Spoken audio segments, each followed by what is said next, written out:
Okay, so we're talking about Tuesday's training. We have a good old Emom 40, which we've not done for quite a few weeks now. And it's just such a good way of getting a decent amount of training volume in. So we got one back in the program today. We've got 4 working sections. The first one is burpee box get-overs.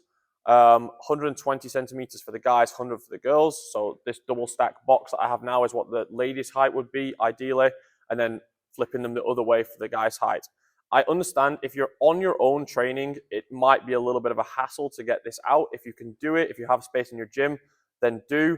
But if you're really struggling for access for the bigger boxes or equipment, then you can do regular burpee box jumps if needed. But the high ones is the priority. If you can get into a group of at least 2 people or more, it's of course going to be better to share equipment and have less things to get out. Your target is 10 reps and about 45 seconds of work. So you can reduce the reps down as needed because that's quite a fast cycle time when you're fatigued on this movement.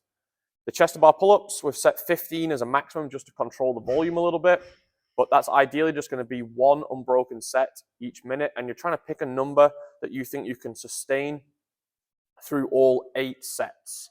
You're obviously going to get more and more fatigue from those burpees, so thinking realistically, what is a good number for me to hit unbroken, and trying to maintain that all the way through without breaking down in your movement. The power cleans, there's a lot of variation with what weight you can use here. The heaviest we've set is 102 kilos for the guys, 70 kilos for the ladies. And that should be a weight that even with those heavy loads, you should be able to move it for 5 touch and go reps relatively comfortably, or at least with very good technique. So if the form starts breaking down and you're not moving that bar well anymore, it's too heavy for this workout. So there's a lot of other weight options that I've put in there that you can kind of reduce it down to, so that they are challenging reps, but they still allow you to move really well. And they need to be touch and go reps. The Echo Bike is max sustainable calories. So what I would suggest is that round 1, you just go pretty hard. Maybe at that stage, you're giving it a 8.5 out of 10 effort, because that is obviously going to get more and more difficult to sustain each round. And you're trying to hit the same calories each round as you did in round 1. So obviously if you go way too hard, you don't kind of have a good idea of your own fitness levels, and you go way too hard in that first round, it's going to be way too hard to sustain.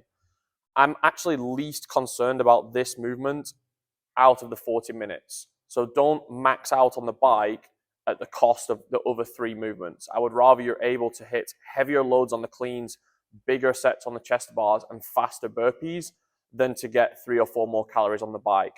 So the bike is a hard push, but it has to be a sustainable push.